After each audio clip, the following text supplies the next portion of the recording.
Assalamualaikum warahmatullahi wabarakatuh. Kami dari kelompok 10 akan menjelaskan tentang model persamaan simultan. Berikut kelompok kami. Yang pertama Nani Indriani dengan NIM 060, yang kedua Khalifatul Khairah dengan NIM 066, dan yang terakhir Eva Dina Pratiwi dengan NIM 072. Semutan ekonomi makro Keynesian. Dalam banyak hal, variabel ekonomi tidak hanya berhubungan satu arah. Dalam bahasa ekonometrika, satu variabel independen mempengaruhi variabel dependen, yaitu selanjutnya variabel dependen itu sendiri mempengaruhi independen. Model ini disebut sebagai model persamaan simultan. Misalnya, kita bahas model ekonomi makro Keynesian dalam perekonomian tertutup yang hanya terdiri dari konsumsi dan investasi. Pengeluaran konsumsi merupakan fungsi pendapatan tetapi diasumsikan ditentukan oleh perusahaan. Model ekonomi makro dua sektor ini dapat dinyatakan dalam dua persamaan. Untuk fungsi konsumsi dapat dinyatakan dalam persamaan sebagai berikut, bisa langsung dilihat di PPT. Model persamaan simultan merupakan model persamaan yang terdiri dari satu variabel tak bebas dan lebih dari satu persamaan yang saling terkait. Singkatnya, suatu variabel memiliki dua peranan sekaligus, yaitu sebagai variabel bebas dan sebagai variabel tak bebas, yang disebut dengan variabel endogen dan variabel eksogen. Sebagai variabel bebas dalam model persamaan simultan, penerapan model persamaan simultan banyak ditemukan pada model ekonometrika. Model ekonomi makro yang kita jelaskan di atas adalah model yang terdiri dari dua persamaan yang bekerja bersama-sama. Oleh karena itu, model ekonometrikanya juga harus terdiri dari dua persamaan yang menunjukkan kerja secara bersamaan. Dengan demikian, model ekonometrika dua persamaan sebelumnya dapat ditulis dalam bentuk persamaan sebagai berikut. Bisa langsung dilihat di dalam PPT. Selanjutnya, model persamaan simultan permintaan dan penawaran. Seperti dikenal dengan baik, harga P dari komoditas dan kuantitas yang terjual ditentukan oleh perpotongan kurva pendapatan dan penawaran untuk komoditi itu. Jadi, dengan mengasumsikan untuk penyederhanaan bahwa kurva penawaran dan kurva permintaan adalah linear dan dengan menambahkan unsur gangguan stokastik sebagai berikut.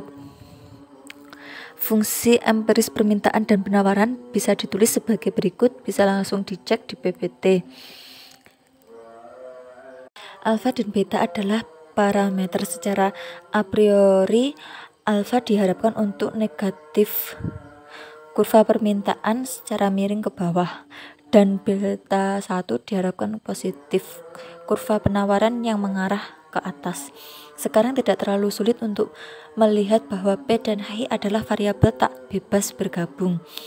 Perubahan karena perubahan dalam variabel lain yang mempengaruhi H dan P, dan kurva-kurva permintaan akan bergeser ke atas. Untuk materi selanjutnya akan dijelaskan dengan teman saya. Kegagalan metode OLS dalam persamaan simultan. Setelah kita memberi contoh persamaan simultan dan mengidentifikasi apakah persamaan simultan dapat diselesaikan atau tidak, pembahasan selanjutnya adalah apakah metode OLS bisa digunakan untuk mengestimasi persamaan simultan. Pada sebab ini akan dijelaskan mengapa metode OLS tidak bisa digunakan di dalam mengestimasi persamaan konsumsi 13.3 dan 13.4 maupun persamaan permintaan dan penawaran dalam persamaan 13.12 dan 13.13. Kita tidak bisa menggunakan metode OLS untuk mengestimasi salah satu persamaan dalam persamaan simultan jika satu atau lebih variabel independen berkorelasi dengan variabel residual, karena estimator yang kita dapatkan tidak lagi konsisten atau bias. Kondisi ini bisa kita jelaskan dengan mengambil contoh kembali model ekonomi makro Keynesian sebelumnya di dalam persamaan 13.3 dan 13.4. Kita tulis kembali model persamaan simultan tersebut sebagai berikut. YT sama dengan beta 0 ditambah beta 1 YT ditambah epsilon T, dan YT sama dengan CT ditambah IT. Estimasi persamaan simultan. Ada dua metode untuk mengestimasi persamaan simultan, yaitu indirect least square atau ILS dan metode two-stage least square atau TSLS. Yang pertama, metode indirect least square. Model persamaan simultan kinerja ekspor dapat ditulis melalui persamaan permintaan dan penawaran sebagai berikut. Fungsi permintaan ekspor. Rumusnya yaitu QTD sama dengan beta 0 ditambah beta 1 BT ditambah beta 2 GTPT ditambah epsilon 1T. Dan fungsi penawaran ekspor rumusnya yaitu QTS sama dengan Y0 ditambah Y1 PT ditambah epsilon 2T, di mana Q sama dengan ekspor, P sama dengan harga ekspor, dan GDP sama dengan Gross Domestic Product USA. Adapun prosedur dari ILS untuk mengestimasi persamaan penawaran struktural adalah sebagai berikut. Yang pertama, mendapatkan model reduction form dari persamaan struktural. Yang kedua, estimasi OLS terhadap model reduction form secara individual. Dan yang ketiga, mendapatkan koefisien persamaan struktural dari reduction form. Yang kedua, metode two-stage least square. Selain metode indirect least square, metode two-stage least square adalah metode yang umum digunakan untuk mengestimasi persamaan simultan. Metode ini digunakan ketika model persamaan simultan adalah terlalu teridentifikasi. Dalam banyak kasus, model persamaan simultan yang terlalu teridentifikasi seringkali kita jumpai daripada model yang hanya tepat teridentifikasi. Misalnya, mengambil contoh persamaan simultan pada model persamaan pendapatan dan persamaan penawaran uang. Adapun kedua persamaan tersebut adalah sebagai berikut. Fungsi pendapatan. Rumusnya yaitu YT sama dengan Y10 ditambah Y11 MT ditambah Y12 IT ditambah Y13 GT ditambah epsilon 1T. Dan fungsi penawaran uang, rumusnya yaitu MT sama dengan Y20 ditambah Y21 YT ditambah Y22 YT dikurang 1 ditambah Y23 M T-1 ditambah epsilon 2T, di mana Y sama dengan pendapatan, M sama dengan penawaran uang, I sama dengan investasi, G sama dengan pengeluaran pemerintah, Y T-1 sama dengan pendapatan periode sebelumnya, M T-1 sama dengan penawaran uang periode sebelumnya. Persamaan pendapatan menyatakan bahwa pendapatan ditentukan oleh penawar uang, pengeluaran investasi, dan pengeluaran pemerintah. Sedangkan pada persamaan penawaran uang menjelaskan bahwa penawaran uang ditentukan oleh bank sentral atas dasar pendapatan masyarakat. Berdasarkan identifikasi, maka persamaan pendapatan maupun persamaan penawaran uang adalah terlalu teridentifikasi. Karena model penawaran uang terlalu teridentifikasi, maka kita akan menggunakan metode dua langkah dari OLS. Sekarang beberapa paket program Econometrics telah menyediakan teknik estimasi model TSLS seperti EVU.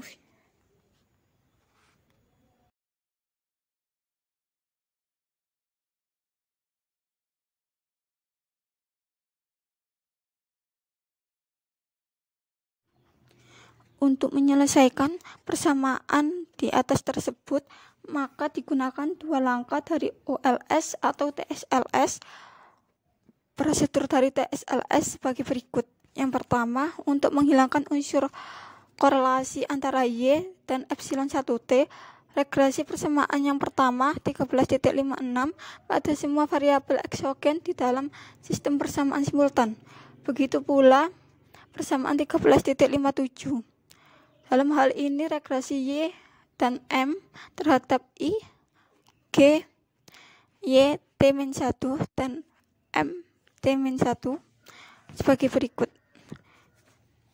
YT sama dengan P in head 10 ditambah P in head 11 IT ditambah P in head 12 GT ditambah P in head 13 Y T-1 ditambah P in head 14 M T-1 ditambah epsilon 1T, dan MT sama dengan P in head 20 ditambah P in head 21 IT ditambah P in head 22 GT ditambah P in head 23 Y T-1 ditambah P in head 24 MT-1 ditambah epsilon 2T. Yang kedua, pada langkah kedua kita menggantikan Y dan M pada persamaan struktural dengan nilai yang diperoleh Y in head T dan M in head T dari persamaan Rutherford, dan kemudian melakukan regresi dengan metode OLS. Adapun persamaannya sebagai berikut. YT sama dengan theta in head 10 ditambah theta in head 11 M in head T ditambah theta in head 12 IT ditambah theta in head 13 GT ditambah V1T, dan MT sama dengan theta in head 20 ditambah theta in head 21 Y in head T ditambah theta in head 22 Y T-1 ditambah theta in head 23 M T dikurang 1 ditambah V2T, di mana V1T sama dengan epsilon 1T ditambah theta in head 11 epsilon in head 2T, dan V2T sama dengan epsilon 2T ditambah theta in head 21 epsilon 1T. Selanjutnya adalah materi tentang uji Hausmann persamaan simultan. Di dalam materi ini terdapat dua uji, yaitu uji simultanitas dan uji eksogenitas. Untuk yang pertama, kita akan membahas uji Hausmann tentang simultanitas terlebih dahulu.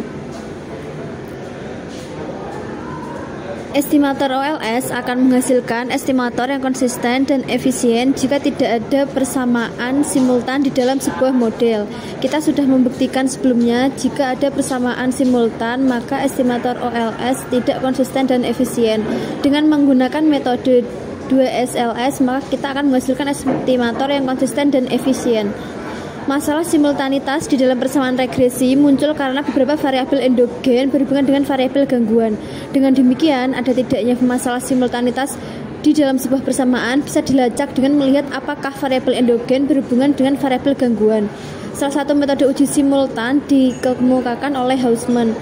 Uji Hausmann ini dapat dijelaskan dengan dua persamaan ekspor pakaian jadi ke AS sebagai berikut. Untuk persamaan pertama, yaitu fungsi penawaran ekspor dilambangkan dengan HTD sama dengan beta 0 ditambah beta 1 PT ditambah beta 2 GDPT ditambah beta 3 kurs T dan E1T. Untuk persamaan yang kedua, yaitu fungsi penawaran ekspor dilambangkan dengan HTS sama dengan Y0 ditambah Y1 PT ditambah dengan E2R, di mana H adalah kuantitas, P harga, GDP Gross Domestic Product AS, dan kurs adalah nilai tukar rupiah terhadap dolar AS. Terdapat 3 tahap dalam langkah uji Hausmann terkait dengan simultanitas. Yang pertama adalah regresi PT terhadap GDP dan kurs untuk mendapatkan V aksente. Kemudian yang kedua, regresi HT terhadap P aksente dan V aksente. Kemudian yang ketiga adalah jika V aksente dari langkah kedua ini secara statistik signifikan melalui uji T, maka kita menolak hipotesis nol yang berarti ada masalah simultanitas. Sebaliknya, jika tidak signifikan, maka gagal untuk menolak hipotesis nol yang berarti tidak ada simultanitas. Untuk selanjutnya adalah contoh uji Hausmann tentang simultanitas. Kita akan mencoba melakukan uji simultanitas dari persamaan 1 dan 2 dengan mengambil kasus ekspor pakaian jadi Indonesia ke AS pada tahun 1985 sampai 2001. Langkah pertama adalah melakukan regresi persamaan P terhadap GDP dan kurs untuk mendapatkan V aksente. Hasil regresi bisa dilihat di tabel 1, kemudian kita regresi H terhadap P aksente dan V aksente. Hasilnya ditampilkan di tabel 2. Residual V aksente atau resid 01 tidak signifikan secara statistik sehingga tidak ada masalah simultanitas.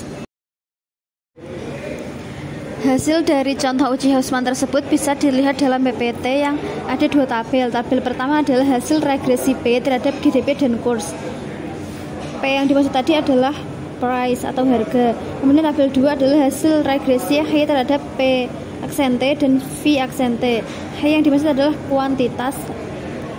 Untuk tabel pertama tersebut dependent variable P method dan menggunakan least square, dan untuk tabel kedua dependent variable H method dengan menggunakan least square juga. Jadi dalam kedua tabel tersebut ada 3 variabel. Kemudian P0 adalah nilai prediksi P dan resid 01 merupakan residuan dari estimasi tabel 1. Yang kedua adalah uji eksogenitas. Persoalan yang muncul di dalam model persamaan simultan adalah bagaimana kita menentukan mana variabel endogen dan mana variabel eksogen. Uji Hausmann bisa digunakan untuk menjawab hal ini. Misalnya kita mempunyai model sebagai berikut.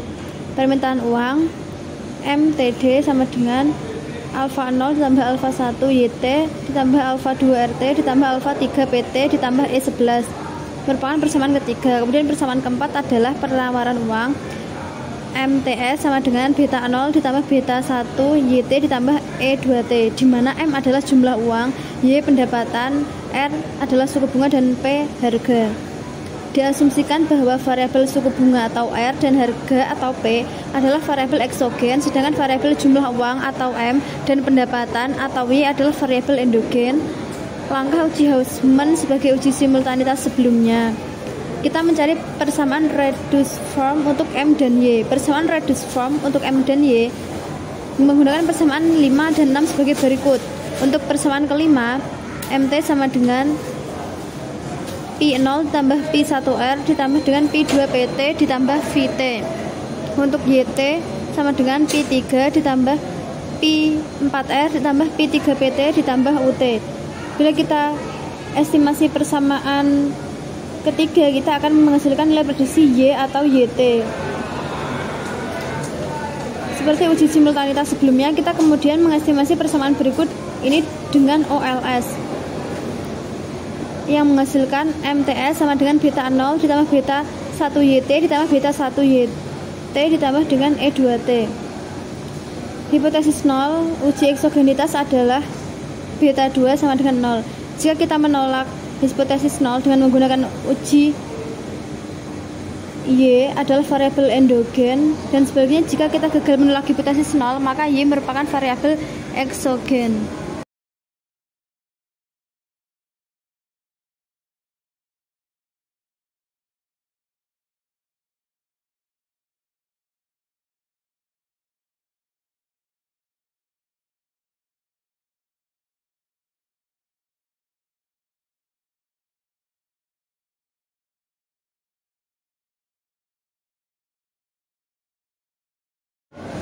Langsung saja kita ke contoh kasus. Kita akan menguji tentang eksogenitas. Apakah variabel pendapatan di dalam persamaan 2 merupakan variabel endogen dengan menggunakan data Amerika periode 1970 sampai 1999. data ada di CD dalam file data bab 13, data jumlah uang adalah M2, data pendapatan adalah GDP, data suku bunga adalah treasury bill 3 bulan, dan data harga adalah indeks harga konsumen.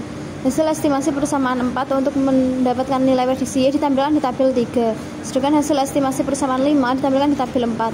Variabel nilai prediksi GDP secara statistik signifikan berarti variabel GDP adalah variabel endogen. Kemudian hasil dari regresi tersebut bisa dilihat dalam tabel.